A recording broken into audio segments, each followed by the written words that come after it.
I'm Julie Saunders. I'm Jan Wilson. Julie and I both have experience as school librarians, and we've worked together as district library leaders. In each episode, we'll dive into our profession with interviews and meaningful content to inspire you. We're not experts, but we're pretty close. The ideas and opinions shared by any host, guest, or listener are their own and do not represent those of any respective school district. Welcome to Library Exchange. This episode is supported by our friends at Kids Discover. We are sure you remember the beautifully written and illustrated Kids Discover magazines on topics like the American Revolution, ancient Egypt, and ecology. Now, their digital platform, Kids Discover Online, is fast becoming a favorite for K-8 students. It offers an entire library of science and social studies content with multiple reading levels and a suite of features, making it accessible for every learner. Ready to try it? Visit kidsdiscover.com/digital to get 60 days of trial access for your entire school. It's almost the end of February. The first 2 months of 2026 are practically in the bag. Yeah, we've officially hit that time where the school year starts picking up some serious speed. And since things are moving fast, remember the best way to keep up with us is on social media, Library Exchange on Instagram and library.exchange on TikTok. We would love for you to follow us to get a preview of upcoming guests and clips from interviews. Exactly. We're all about building that community, which is fitting because our guest is no stranger to the power of collaboration. Today, we're joined by Nick Moore. Nick is in his second year as an elementary librarian, but his path is what's really interesting. He was a veteran fifth grade teacher at a STEAM school who collaborated often with his school's librarian and saw what the profession could offer. He was hooked. Yes, that's the impact we talk about. Nick was a recipient of the 2025 Jason Reynolds Simon & Schuster Travel Grant to attend the ALA conference in Philadelphia last summer. We're excited to have your energy on the show today. Welcome to Library Exchange, Nick. Thank you, guys. I'm excited to be here and share with y'all. So, Nick, let's start by giving a shout out to that librarian who inspired you. Oh, gosh. Okay, we have to go to my old school, my special librarian friend I still talk to.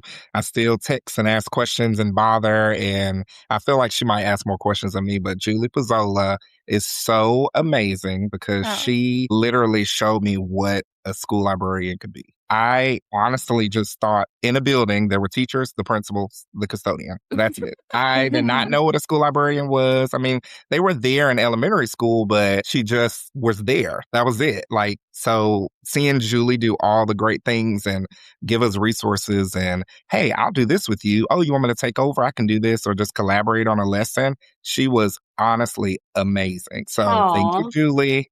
Yeah, so yay, Julie, but not you, Julie. The other. Well, yay, me too. Yeah. You.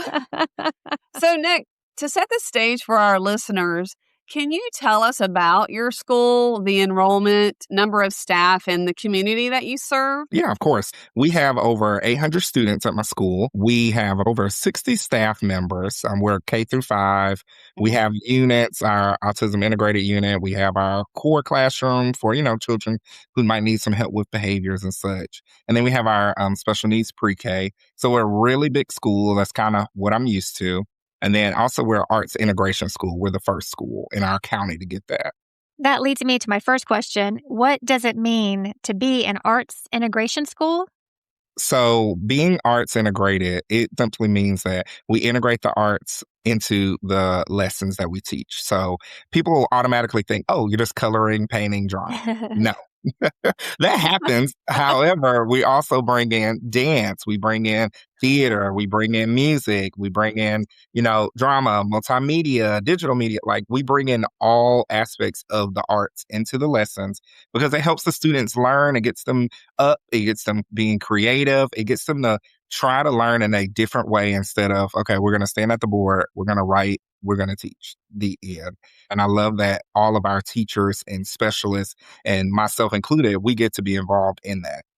I can't imagine how awesome that is, especially at the elementary school level for those kids who are drama or art. I mean, it's the foundation for everything you do. But it's fine arts also. I'm sorry, I just want to interrupt because that's what's amazing. And what I heard you say was digital arts as well. So really anything related to fine arts. That when you said arts integration originally, I was just thinking like you said, drawing, painting. Mhm. That's it, you know? Digital media, yeah. So, listeners, you have to see this for yourself on Nick's Instagram. He posted fifth grade 3D animal and plant cell projects in January that are a perfect example of students being content creators, not just consumers. Nick, can you tell us a little bit about that project? Yeah, I love that you said that because going into the library, my main goal throughout my time at West Georgia, getting my master's, getting my specialist, getting my school librarian certification, I knew I wanted students to be producers, not just consumers, because we consume media all day long. It's everywhere. The kids are getting it, babies are getting it. It doesn't stop. They need to be able to understand what they see. However, they also need to be able to create and also show what they're learning. So that was the biggest thing I wanted to do. So I partnered with my tech integration specialist, Lindsay, who is so amazing. And I forced her to do all the things. And she has ideas and stuff. And she knows that I'll be like, hey, let's do this. But she's also forced me to do things too.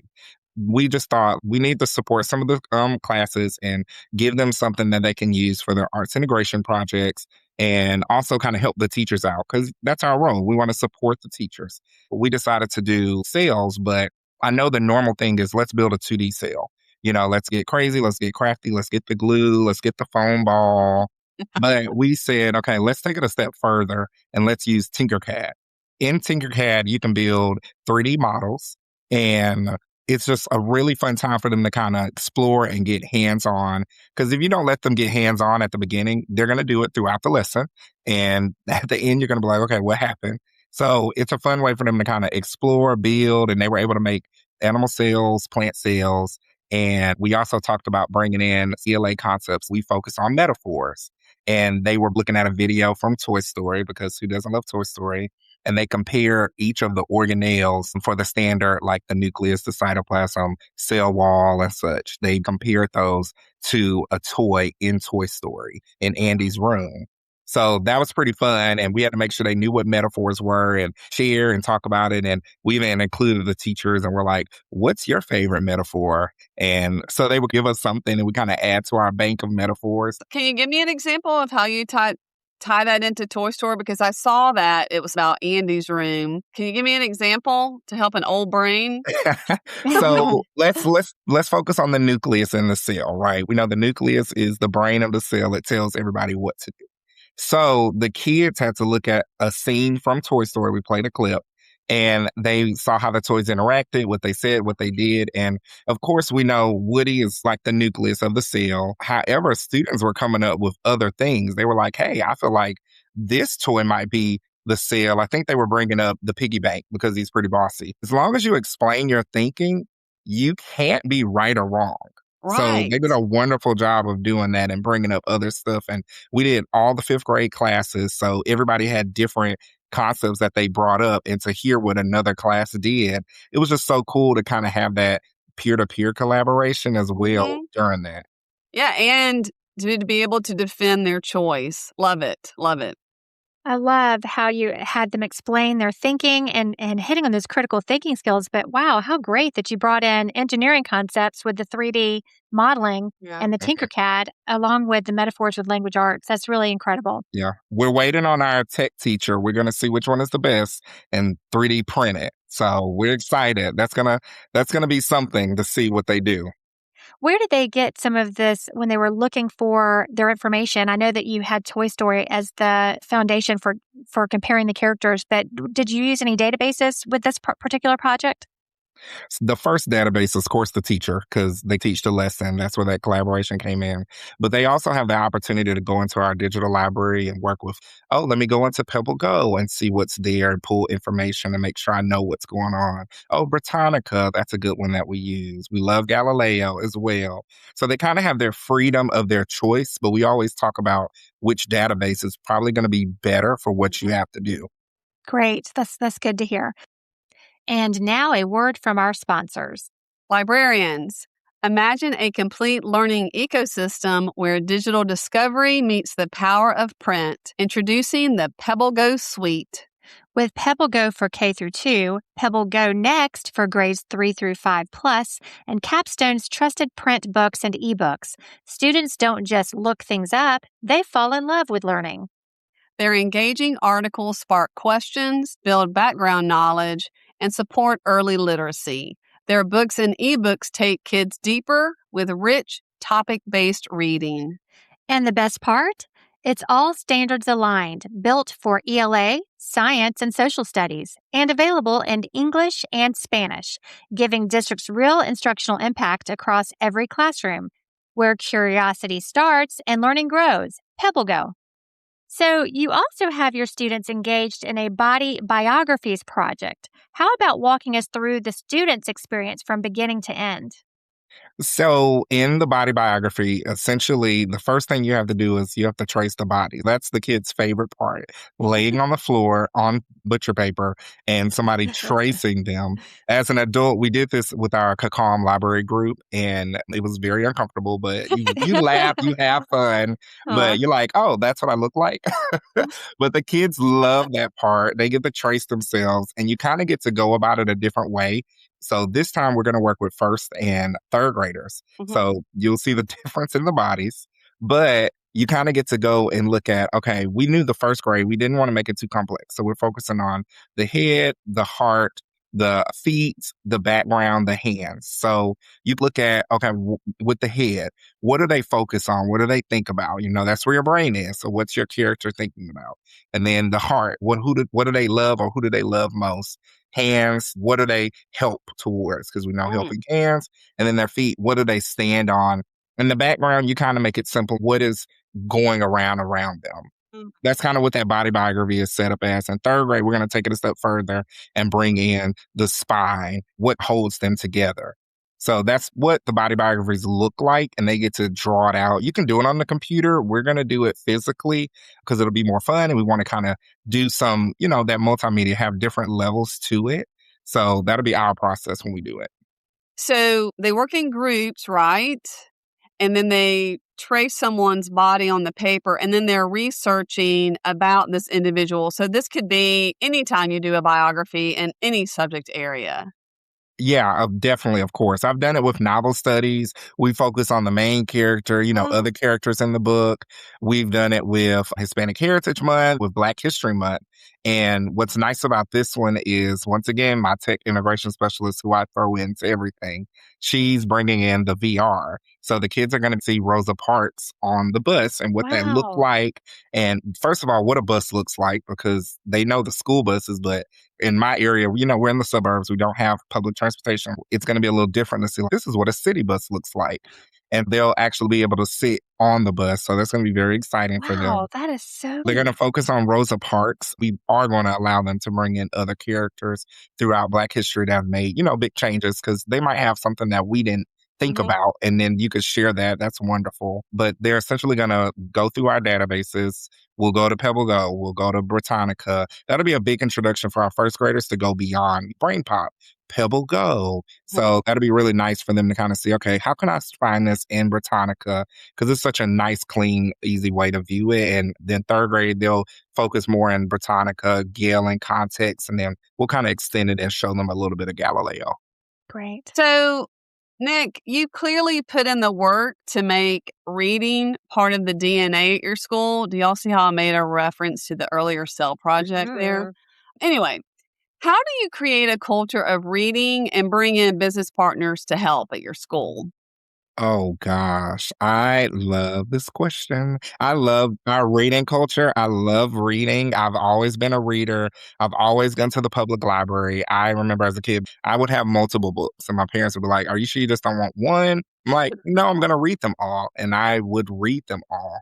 And so, what I like to do in my library and in the school is I reflect that. I have an area where they can see what has Mr. Moore read so far, and I challenge the kids, beat me in we use Beanstack to log our reading minutes, kind of make it fun. It's a gamified reading site where you can compete, you go through challenges, you're able to give them prizes or just use it to pull reports to see their minutes. We just got off a great teacher read off that our library association, CACOMS, did for the county. And we took it a step further and we went almost to the end of the next month. And I gave out prizes to our staff because that's huge. On top of their work, on top of their family, I'm logging minutes and going in, being deliberate about reading because they do read, but now you're taking it a step where, okay, prove that you're reading, go into me, second log your minutes. So it was nice just to give them something and thank them because the kids were like, oh, you're in last place? You only have 20 minutes? Oh, you're not at the top? And I was at the top, of course, the whole time. I mean, because I You just kind knew of I had to win, you but have I did. I to. made sure others got prizes. I made sure they got prizes. But for me, it's just very easy. I'll call somebody and I'll be like, "Hey, tell them what's going on, what you're doing, why is it Mhm. important to see what they can give." You know, our movie theater has given tickets. Our bowling alley has given tickets. Our skating rink, they gave us passes. They gave us a birthday pass for 9 to get in free. Our Starbucks just recently gave us for the teachers coffee, mugs, cake pops. I say call everybody because sometimes what I hear is, oh, we were wondering who to donate this to or who we could help. And I'm like, schools, always Mhm. schools. Like that's the number one on your list. So I say go out and ask. Do not stop. Don't feel bad. Nick, you mentioned before we were recording about a Black owned bookstore, and the public library is close to your school, correct? Yes, they are literally within about 5 minutes, I'll say. Mhm. So it's so nice to have a bookstore, a Black-owned bookstore. It looks like our students. Our school is pretty much a Black, Hispanic students. Those are our largest populations at the school. But to have a bookstore that recognizes that and supports us, it's the Bookworm Bookstore. It's in downtown Powder Springs, and we love her, Julia Davis. She will give, she will support. She does a food pantry, and that's helped a lot of our families. She has her reading programs that she does for the communities. She came to our school and did a book fair once, and that was nice because I didn't have to ring anybody up. But that's so perfect that she's there. I love that she's there to extend what we're doing in the building into the community. And then our public library, that's even closer. I would say that's about 3 minutes. And they are always doing things. And Dana, she's the children's manager there. And she comes to the school, she speaks, she, has her programs at the library. They're going to do a really big thing coming up. I'm trying to remember the name, but the bookstore is also partnering with them where we have their reading event for essentially anybody to come, but it's really close to us. And they have all types of authors come out and share. So we love that they go beyond what we can do because, once they're at the building, I can only do so much, but now they go beyond that on the weekends and stuff. So I love having both of them. So I have another question from something you mentioned to Jan and I previously, and that is, I believe you said that your principal noticed that there was an increase in the number of boys reading. How do you think you've influenced that?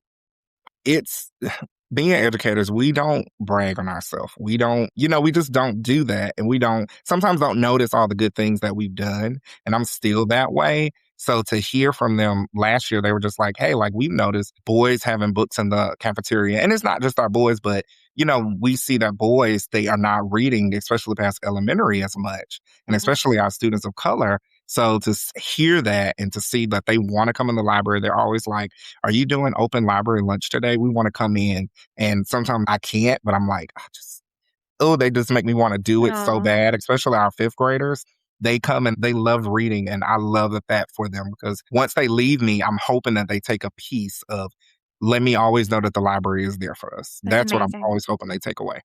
Yeah, we don't like to boast, but Nick, the power of you modeling has me thinking not that my children's librarians weren't great, but I would have loved for my boys to have had you as a librarian because I do think there is a stronger impact when they see someone like them Yeah. doing what you do. So Absolutely.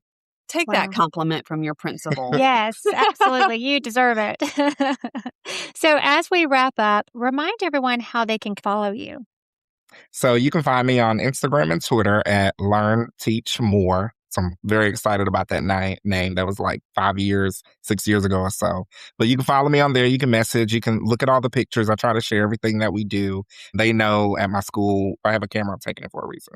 Nick's last name is Moore, so that Learn Teach More. The Moore is Moore. You got it. And thank you. So, Nick, thank you for joining us today. Number one, you represent our profession with positivity, but also with passion. Thank you. Thank y'all. Thank y'all for having me. I'm so excited just to share the good things that we do and what others can take. We always learn from each other. So that's what I love about it. And especially even on social media, I'm like, we have to do that. I love that. Or I just love that people are doing those things. Yeah. Thank you so much.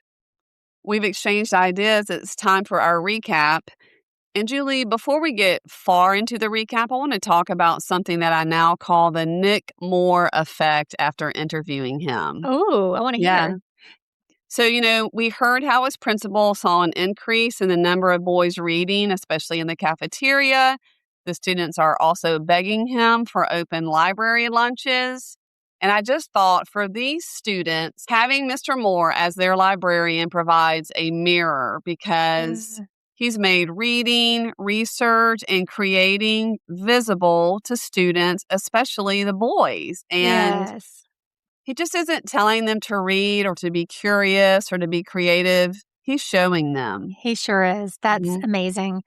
And I'm also pretty sure after talking with him, we have both added a phrase to our library leader toolkit. I love a Yes. good toolkit, tips and Yes. tricks. With Nick's philosophy of students being content producers, not just content consumers. Love that Me phrase. too. So I'm going to be saying that all the time. It's really important for them to understand what they see, but also to create and show that they are learning. Yes.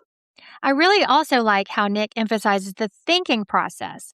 Having the students compare the organelles in a cell to the characters in Toy Story and using Tinkercad to create the 3D model of the cell, that really is taking that traditional draw the parts of the cell or use the foam ball to create the cell to the next level. I'm sure parents are much happier with that too. I think I spent back in the day at least $50 at the hobby shop for each of my daughter's middle school cell projects. You must have had great ones because if anyone remembers Kmart, we went to Kmart and bought styrofoam balls and used toothpicks. We had to cut like a little wedge. There's nothing wrong with that, but how about to even hit ELA standards, they use characters from Toy Story as metaphors for different parts of the cell. For example, is Woody the nucleus because he's the leader, or is Ham the piggy bank because he's bossy? And Julie, the main thing I can recall from biology is mighty, mighty mitochondria. They're the powerhouse of the cell. They convert food into energy. That's embarrassing if you're watching YouTube. Anyway, he also shared ways that he made the research feel personal and tangible for students with the body biographies. And besides famous people, he's used this for characters in a novel, and that young students are using PebbleGo to fill the body with information about the head, the heart, etc. But even more than that, to help the first graders, he used virtual reality to let them sit on a city bus because most of his students have only seen a school bus. This experience made the history real before they searched in PebbleGo, Britannica, or Gale in context. I agree. It was such a creative spin on that traditional biographies project. Mm-hmm. I'm sure kids probably love getting their bodies traced on butcher paper and then the analogies for each part of the body and what the person believed in, worked for, and symbolized. That was really great too. Mm-hmm. And like you mentioned, the VR headset, a nice technology integration that allows students to experience what the historical figures are actually experiencing. You could use it for anything, just like you had mentioned, the monthly themes or historical figures, novel studies, any of those things. Yeah. So let's shift the focus to talk about how Nick loves to share his love of reading at his school. And his advice for building a reading culture is don't be afraid to ask for some of those prizes from movie theaters, bowling alleys, and skating rinks, to use as a reward, because Starbucks even donated coffee and cake pops for the teachers to celebrate their Beanstack Challenge. And he stays closely connected to the Bookworm bookstore and the local public library because he sees that these are extensions of his library that keep kids reading. Nick is just such a wonderful role model for being a lifelong reader for the students at his school, but especially the boys. And colleagues, including his principal, recognize how Nick has influenced the reading culture at his school. It's just really wonderful, the influence he's made. Thank goodness for librarians out there like Nick who truly provide quality learning experiences and work diligently to create a culture of reading. Yeah, and it's only his second year. Amazing. Goodness. We could go on and on, but our time is running out. Where can you find Nick? Follow him and see his innovative projects on Instagram at Learn Teach More with 2 O's. And if you're listening to this on February 23rd, it's Julie's birthday. Yay! Happy birthday to me. Happy birthday, Julie. Thanks for joining us today. Make sure to visit our website at www.libraryexchangepodcast.com. You'll find episode notes and links. You can even submit your questions or inspiring stories that may be featured on the podcast. If you're looking for some swag for your library or book-loving friends, visit libraryexchange.etsy.com. That's a lot of URLs, so I'm glad you had to say all of that, Julie. Thanks for joining us. We can't wait to have you back for our next episode of Library Exchange.